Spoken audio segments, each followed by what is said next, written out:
لقد جاءكم رسول من أنفسكم عزيز عليه ما عنتم حريص عليكم بالمؤمنين رؤوف رحيم۔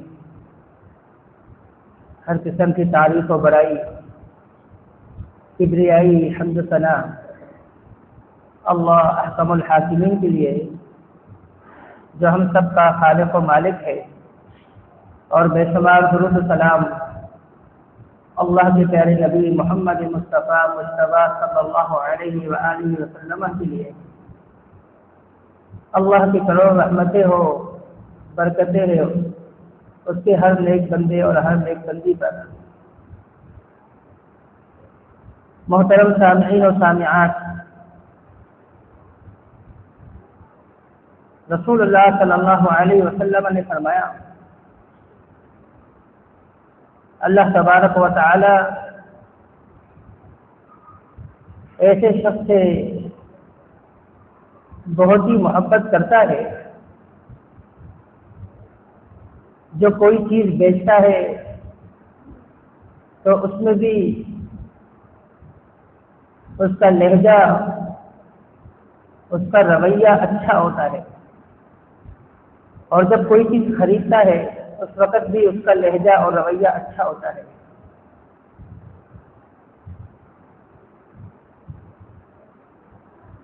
تو محترم بھائیوں، رویہ ایک بہت ہی بڑا ہتھیار ہے۔ اگر آپ کا رویہ اچھا ہے تو لوگ آپ سے متاثر ہوں گے، اور اگر آپ کا رویہ اچھا نہیں تو لوگ آپ سے متاثر نہیں ہو سکتے۔ اگر آپ کا رویہ لوگوں کے ساتھ اچھا ہو تو لوگ آپ کے پیچھے چلنے کے لیے تیار ہو جائیں گے۔ ہر قسم کے لوگ آپ کو ملیں گے، مختلف قسم کے لوگ آپ کے ساتھ اکٹھے ہوں گے، اور مختلف مسالک کے لوگ آپ کے اس رویے سے متاثر ہو کر آپ کے ساتھ چلنے کو تیار ہو جائیں گے۔ آپ کے بڑے بڑے کام آسان ہو جائیں گے، آپ کے بڑے بڑے کام لوگ بآسانی خوشی سے کرنے کے لیے تیار ہو جائیں گے۔ اور اگر آپ کا رویہ ٹھیک نہ ہو، درست نہ ہو، لوگوں کے ساتھ اچھا نہ ہو تو آپ کے آسان کام بھی مشکل ہو جائیں گے۔ رویہ یہ بہت بڑا ہتھیار ہے، اور آج کل جس طرح یہ دنیا بڑی جدت سے آگے جا رہی ہے، دن بدن ترقیاں ہوتی جا رہی ہے، لیکن جو لوگوں کا رویہ ہے وہ بہت ہی زیادہ پست ہوتا نظر آ رہا ہے۔ کیا دیندار، کیا غیر دیندار، کیا کاروباری، کیا تجار، کیا پڑھنے والے، کیا پڑھانے والے، کیا مساجد سے تعلق رکھنے والے، کیا مدارس سے تعلق رکھنے والے، کسی بھی فیلڈ کے لوگوں کو آپ دیکھ لیں کہ ان چند سالوں میں جس طرح ان کا رویہ خراب ہوتا چلا گیا ہے، اور مزید جو ہماری نئی نسل ہے وہ اپنے بڑوں کو دیکھ کر کہ کس طرح ہمارے بڑے اپنے گھر کے اندر بات کرتے ہیں تو وہ ان سے سیکھ رہے ہیں، ان چیزوں کو تیزی سے اخذ کر رہے ہیں، اور ان کا رویہ بے انتہا خراب ہوتا چلا جا رہا ہے۔ کیوں؟ اس لیے کہ بچے آپ کی سنتے کم ہیں لیکن آپ کو دیکھتے زیادہ ہیں، اور دیکھ کر جو ان کے دماغ کے اندر جو چیز پیوست ہوتی ہے، ان کے دماغ کے اندر جو بیٹھ جاتی ہے، جو نقش ہو جاتا ہے، اسی وجہ سے پھر وہ اسی کے مطابق عمل بھی کرتے ہیں۔ آپ پریکٹیکل کر کے دیکھیں کہ کوئی کام آپ کہیں مرتبہ کہہ دیں وہ نہیں کریں گے، لیکن اگر آپ اس کام کو خود کرنا شروع کر دیں آپ کو دیکھ کر وہ شروع کر دیں گے۔ یہی وجہ ہے بعض اوقات ایسا واقعہ رسول اللہ صلی اللہ علیہ وسلم کے دور میں بھی پیش آیا. آپ نے آ کر صحابہ کو کہا کہ بس ہمیں عمرے سے روک دیا گیا ہے، اب آپ لوگ ایسا کریں، قربانی کریں، حلال ہو جائے. اب صحابہ کرام اس لیے نہیں کر رہے تھے، پریشان تھے کہ رسول اللہ صلی اللہ علیہ وسلم نے یہ فیصلہ جلدی میں کیا ہوگا، شاید اللہ تعالیٰ وحی نازل کر دے اور کوئی اور حکم اس کے بارے میں صادر فرما دے. محمد رسول اللہ صلی اللہ علیہ وسلم گھر تشریف لے کر آئے. ام سلمہ کو کہا کہ ام سلمہ دیکھ رہی ہو کہ کیا ہو رہا ہے؟ کہا کیا ہو رہا ہے؟ کہا کہ میں نے اپنے صحابہ کو کہا قربانی کرو اور اپنا احرام اتارو، کیونکہ اس سال میں اگلے سال عمرہ کرنے آئیں گے، لیکن ان میں سے کسی نے ایسا نہیں کیا. کہا یا رسول اللہ آپ کر کے تو دیکھیں، آپ خود کر کے تو دیکھیں، پھر دیکھیں آپ کے صحابہ کیسے نہیں کرتے ہیں. رسول اللہ صلی اللہ علیہ وسلم نے جیسے ہی اپنی قربانی کرنے کے لیے وہ آگے بڑھے تو صحابہ کرام رضوان اللہ اجمعین کو یہ بات سمجھ آ گئی کہ یہی حکم تک، اس میں کوئی تبدیلی نہیں آنے والی، کوئی اس میں تغیر تبدل کی کوئی گنجائش ہی نہیں ہے. تو صحابہ کرام لپک پڑے کہ ایسا نہ ہو کہ نافرمان لوگوں میں ہمارا شمار ہو جائے. صحابہ کرام کہتے ہیں سارے اپنے جانوروں کی طرف ان کو قربان کرنے کے لیے اس طرح آگے بڑھے کہ ایسا لگ رہا تھا کہ یہ چڑیا ان سے بھی ہم پر چلے گی، کہ ایسا نہ ہو ایک دوسرے کو ہم چڑیا چلا دیں. اس طرح وہ جذباتی ہو گئے کہ یہ کیا ہو گیا. تو باتوں اوقات ایسا ہوتا ہے کہ آپ کہیں مرتبہ کوئی بات کہتے ہیں لیکن آپ کے بچے نہیں سنتے، آپ کے جو ماتحت ہے وہ نہیں سنتے، لیکن آپ اس عمل کو کریں گے، آپ کو دیکھ کر وہ کریں گے. تو رویہ یہ اس کی بڑی اہمیت ہے، یہ بہت ہی بڑا ہتھیار ہے. اور نوجوان اپنے بڑوں کے رویوں کو دیکھ کر ان کے رویے بہت ہی زیادہ خراب ہوتے چلے جا رہے ہیں. آپ دیکھیں کہ جس طرح پہلے کے بزرگ تھے وہ کس طرح ہر بات بچوں کے سامنے نہیں کرتے تھے، آج کل کے بزرگوں میں وہ بات نہیں رہی، وہ ہر بات کر جاتے ہیں. اور یہی وجہ ہے کہ جس طرح ان کا ایک وزن ہوتا تھا آج کل کے بزرگوں کا وہ وزن نہیں رہا. ہو گئے کچھ بزرگ ایسے جو ابھی بھی ان کا مزاج پہلے والے بزرگوں کی طرح ہے. میں سب کی بات نہیں کر رہا لیکن زیادہ تر ایسا ہی ہے. اور یہی وجہ ہے آپ دیکھیں کہ جو نئی نسل ہے وہ دیکھتی ہے کہ ہمارے جو بڑے ہیں، ہمارے جو بزرگ ہیں وہ ہمارے سے شفقت والا معاملہ نہیں کرتے، ہر وقت ہمیں ڈانٹتے ہیں، ہمیں ذلیل کرتے ہیں، وہ بدزن ہیں. اور اسی وجہ سے وہ اپنے بڑوں کا صحیح معنوں میں احترام بھی نہیں کرتے، کیونکہ ہر وقت میں ڈانٹ ڈپٹ اور تذلیل نوجوان نسل ہے وہ ان چیزوں کو برداشت نہیں کرتے. برداشت کا مادہ کم ہو چکا ہے. گزشتہ جمعے کو آپ نے شاندار خطبہ سنا تھا برداشت کے موضوع پہ، لیکن آج کل کے نوجوانوں میں برداشت کا مادہ بالکل ہی نہیں رہا. رسول اللہ صلی اللہ علیہ وسلم کا رویہ کیسا تھا؟ نوجوانوں کو یہ بتانے کی ضرورت ہے، لوگوں کو یہ بتانے کی ضرورت ہے کہ رسول اللہ صلی اللہ علیہ وسلم کا رویہ کو آپ ذرا پڑھیں کہ آپ کے رویے کیسے تھے اور آپ نے کس موقع پہ کن لوگوں کے ساتھ کس طرح معاملہ کیا. یہ ان کو درس دیا جائے، یہ ان کو سبق دیا جائے، اس کی بڑی اہمیت، اس کی بڑی ضرورت ہے. آپ علیہ الصلوۃ والسلام 6 سال کے تھے، والدہ فوت ہوئی. 8 سال کے ہوئے تو آپ کے دادا عبد المطلب فوت ہوئے. پھر 8 سال کی عمر میں ہی دادا کے فوت ہونے کے بعد سے ہی آپ علیہ الصلوۃ والسلام اپنے چچا ابو طالب کے پرورش میں تھے، اور ان کی پرورش میں آپ پلتے پلتے آپ جوان ہو جاتے ہیں. اور جب آپ جوان ہوتے ہیں کہ لوگ آپ کو مختلف القاب سے پکارتے ہیں، آپ کو صادق کے نام سے پہچانا جاتا ہے. آپ کا لقب ہے صادق، یعنی بہت زیادہ سچ بولنے والا. آج کل کے جیسے بچے جوان ہوتے ہیں آپ ان کی حالت دیکھیں، کس قدر باتوں میں ہیرا پھیری، کس قدر جھوٹ اور کس قدر دھوکہ، فراڈ، یہ ساری خامیاں ان کے اندر موجود ہوتی ہے. کیوں؟ اس لیے ادھر ادھر کی بڑی باتیں انہوں نے سنی ہے، لیکن جو رویے میرے حضور کے ان کو کبھی نہیں بتائے گئے، ان کو کبھی نہیں سمجھایا گیا کہ جس پیغمبر کے آپ امتی ہیں ان کا کیا رویہ تھا. محمد رسول اللہ صلی اللہ علیہ وسلم کو امین جانا جاتا تھا. ایک اور لقب کہ آپ امین ہیں.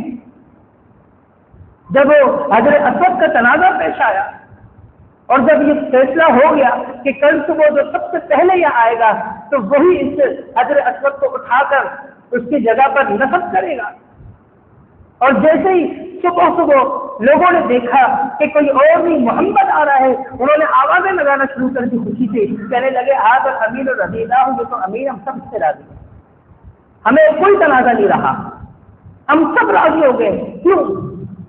یہ ان کا رویہ تھا. لوگوں کو اپنی عمر کی، اپنے کردار کی قسمیں دیتے تھے. کیا ہم ایسا کر سکتے ہیں؟ کیا ہم اپنے کردار کو سامنے رکھ سکتے ہیں، لوگوں کو متاثر کر سکتے ہیں؟